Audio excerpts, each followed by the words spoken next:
If China gets involved, this would complicate matters, of course, even more. We have to prepare ourselves for a long and very complicated war. We could be heading towards a third world war. Our mission is clear.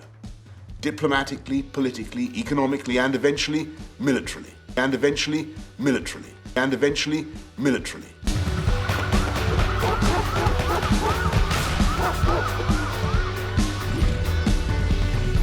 Hi folks, Canadian Prepper here. So we got a lot to talk about today.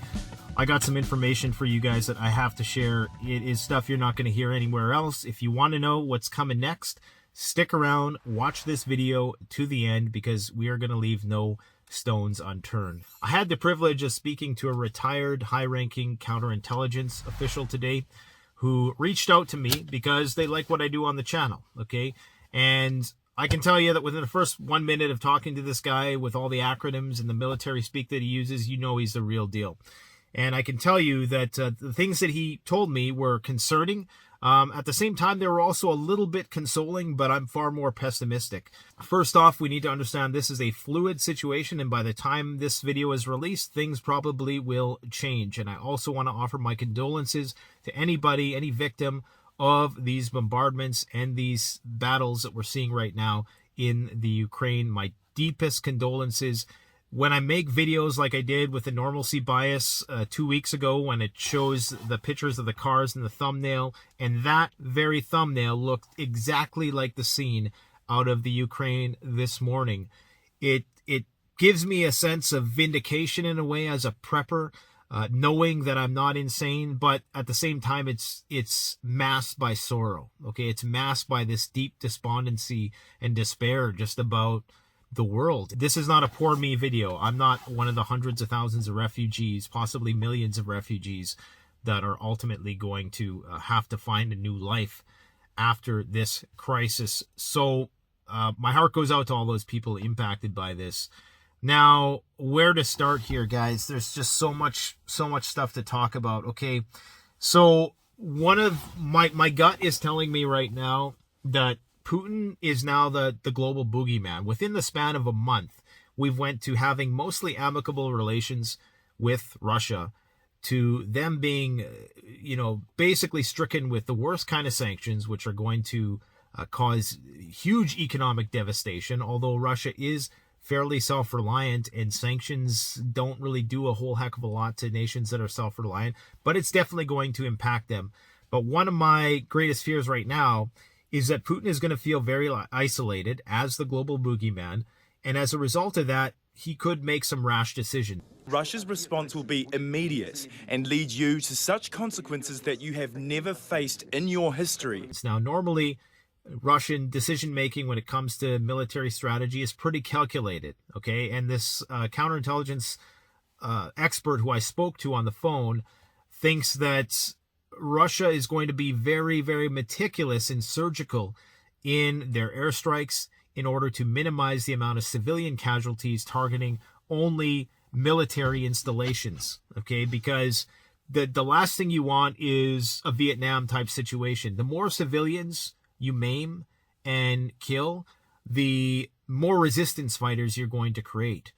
But I do think that one of the wild card factors here is going to be Putin's mental health, to be brutally honest, because that's what a lot of this is going to boil down to.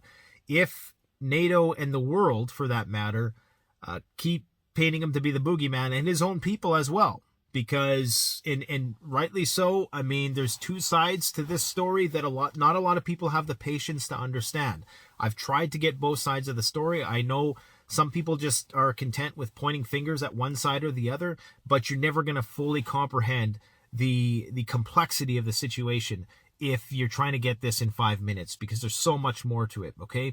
And I'm not shilling for one side or the other. This guy was a lifelong, a counterintelligence specialist with the U.S. Army, served his country his entire life, and even he understands the Russian perspective about what is going on, okay? So he believes that Putin probably won't. If Putin remains sane, he's not going to make a move against NATO, largely due to the fact that NATO is 50% more powerful than it was during the Cold War. And of course, the Soviet Union is much weaker. This, however, doesn't account for whatever sort of spying and espionage is going on, because remember, that is the X factor. When it comes down to it, at the end of the day, you can have all the weapons, you can have all the technology you want. If the enemy has information and intel, that can change the course of a war. Just like the code breakers, okay, just like the guy we were talking about in yesterday's video, who basically would have single-handedly sunk the entire NATO ship during the Cold War. We would have effectively lost in a lot of ways. Obviously, everybody loses in mutually assured destruction, but we would have been completely obliterated had war actually broken out in Europe at that time. And the same could hold true today, okay? So we should not get this haughty sense of confidence that our military is so superior and all this, because as we talked about on the phone, there are many advantages to Russia in this fight. One of them that we talked about, and he used this example of the M4 versus the AK-47, and just how more analog their military is, and how there's an advantage in having a robust, analog, and possibly dated military and armaments that are less technologically sophisticated, less moving parts, but are more reliable. Just that in itself, okay? You also have the advantage with the Russians in that they have one guy at the helm for decades, as opposed to an administration which is changing out every 4 years and has to spend the first 2 years just learning how to do the job before they can effectively implement different courses of action, which they only care about getting reelected, so they're only thinking so far ahead. Another advantage is going to be that sanctions don't work, because Russia has learned to become more self-reliant, and the problem with putting sanctions on countries is they learn to do it themselves, okay? Just like people would have to learn. If you were cut off from using the grocery store and you had no other choice, you'd have to learn how to grow food, and that's what people do. Another benefit of Russian society is that it's not as open as ours, and it's still open in some senses, but there's, in terms of preventing spying and sabotage, we're much more free here. And as I put it, we live in a glass house. So it's very easy, if you were from an authoritarian country, to come over here and gather information on the ground. Incredibly easy, much easier to do it here than would be to do it there. And for that reason, he suspects that there's probably a lot of saboteurs who would be activated in the case of all-out World War III. These people would be tasked with basically targeting critical infrastructure, right? So because we live in this glass house, we are far more vulnerable. So in spite of Russia's obvious military inferiority, and I say inferiority, but they are fairly advanced as well, in probably the most advanced, second only to the United States and Britain. And they have the ability to annihilate with nuclear weapons every NATO city. And of course, that's mutually assured destruction.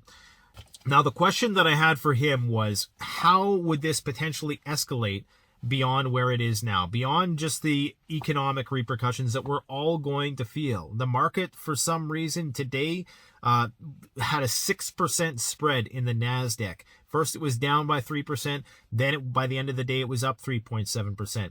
I'm not sure if that's the same euphoria that characterized the post-2020 bounce, or if people are under the impression that the Fed now is going to ease interest rate hikes and start printing more money. That could be why the market is doing this, or it's a dreaded market melt-up, meaning that this is what happens before the crash. All I can tell you guys is my gut is telling me that the markets are going to get destroyed soon. I mean, completely destroyed. Sanctioning Russia does nothing good for the global market, especially if China makes a move. And if China makes the move, the markets are going to crash hard, because all of our market is tied into China. So this euphoria that you're seeing in the markets today, that volatility is scary. Okay, people think, yay, the market's up 3.7%. Nuh-uh. Smart money isn't looking in that direction. In fact, gold was up big time this morning when this stuff was going on, and by the end of the day, it was down a little bit. And this just shows you, how naive a lot of people are being about this issue. Guys, this is going to have repercussions for decades to come. This is how naive a lot of people are being about this issue. I personally think this is on the scale of pandemic in terms of its black swan significance or greater. My counterintelligence friend doesn't necessarily think so, and I'm going to show you where we disagree. Now, he thinks that Russia is going to go for these command and control installations. They're going to try to take over the airports, bring guys in. They're going to try to do it with minimizing human casualties, okay? Because like I said, they don't want to have a situation on their hands where they're basically breeding more resistance fighters by targeting civilians. That's the last thing you want to do. So you want to minimize collateral damage. You want to be as surgical as possible. And that is what he thinks they're going to try to do in order to bring back normalcy to Kiev, normalcy as quickly as possible, so to minimize any resistance. Now, any resistance will likely be met with lethal force. So that is going to be one way they try to discourage it. He doesn't think that there is going to be the guerrilla-style warfare, asymmetrical warfare that we see in Iraq and Afghanistan. He doesn't think that the people are cut out that way. He thinks that, and trust me, this guy is trying to be as even-keeled in his approach. He's not being anti-Ukraine. In fact, he's, 30-year vet. So, he's trying to be as rational and as logical in his understanding of things. He doesn't think the Ukrainian people are so extremely patriotic that they are going to stage a significant amount of resistance. Now, this is just his perspective. It's a very informed perspective. I pushed back a little bit on that because it feels that NATO is really egging on the Ukrainians to fight, and they're sending them all these kinds of weapons. Now, is that just a token thing to get rid of the expired weapons? As we know, I've talked about on this channel how they're sending expired battery packs in these Javelin missile systems. Is that just a way to get rid of old stock so we can bump up, more defense contracts and make more money through the military-industrial complex? That's a very good possibility. There's a possibility of that. However, I don't think that the Ukrainian people are going to roll over so easy. I just can't see it because there's so many people who are hardened there, like the Azov battalion, and there's some real ideological stuff going on there, guys, that you need to understand on the ground. Groups that we are potentially siding with who ideologically we are opposed to, and it goes into this whole enemy of an enemy is my friend type thing. And so it's a very complicated situation, and on both sides there are bad actors is what you kind of need to know. So he believes that it's unlikely that NATO is going to get involved in the war. But, and a big but, and the only reason why is because he feels that it's not going to spread outside of Ukraine's borders. He feels that the Russians are going to be very swift in their takeover of the country, and that the Ukrainians aren't going to put up any resistance. Now, the whole flaw in his argument is, I think, is that the Ukrainians aren't going to put up any resistance, and there's not going to be pressure from countries on the outside fueling and trying to undermine whatever sort of military or puppet regime they put in there.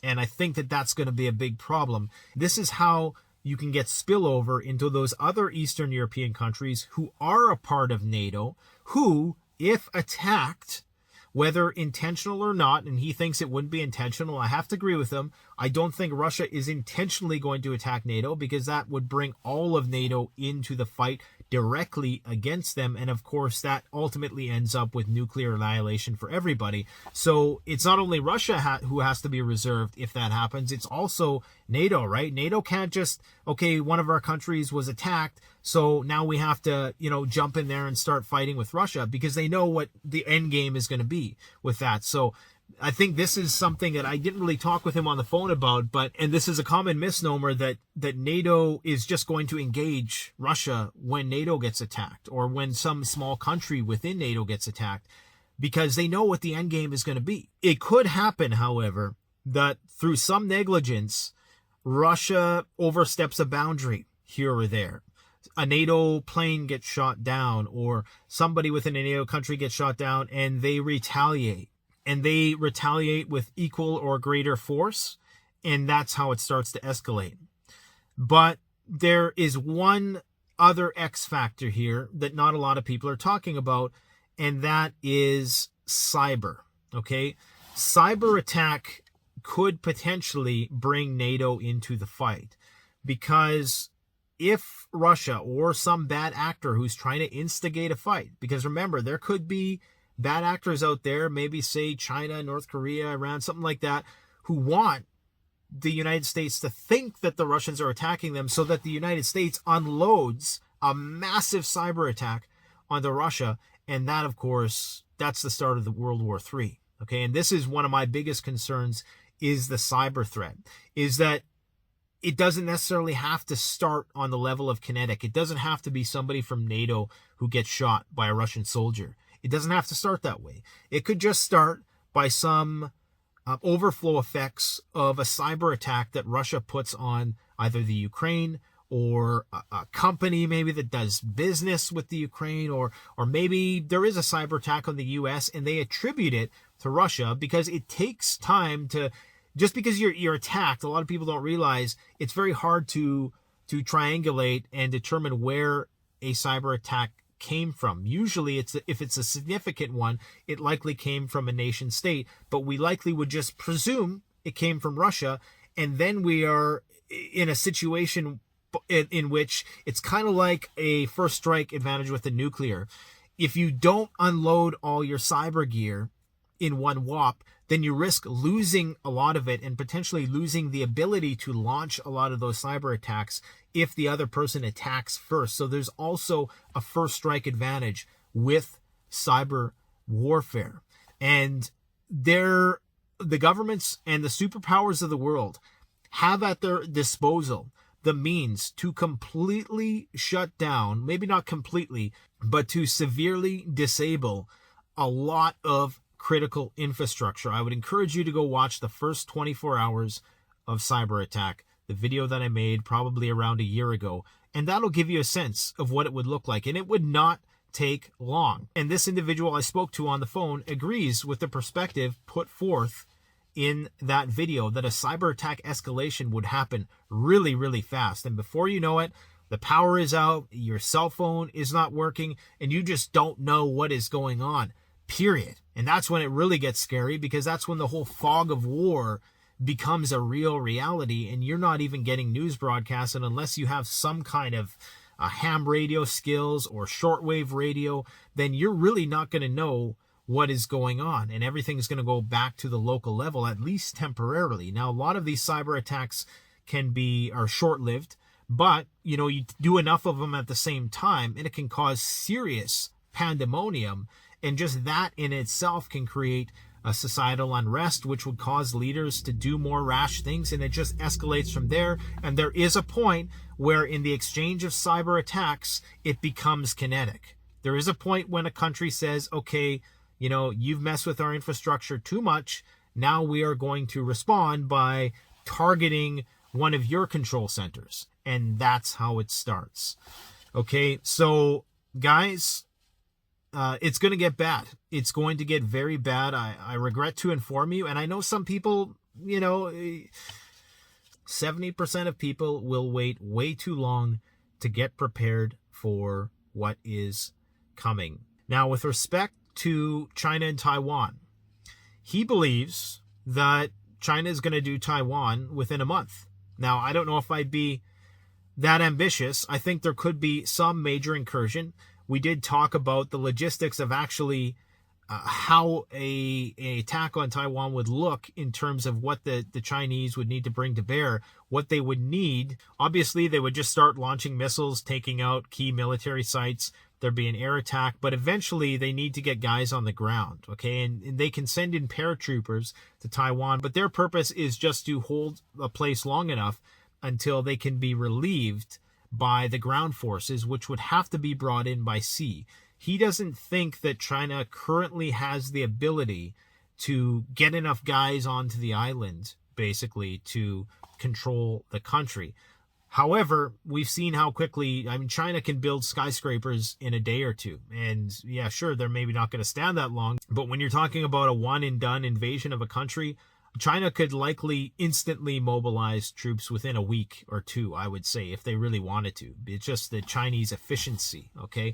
We know that they can mobilize when they need to, and they're the industrial power of the world. They can, if there's anybody who can do it, they can do it. He thinks they're going to do it while the attention is taken off.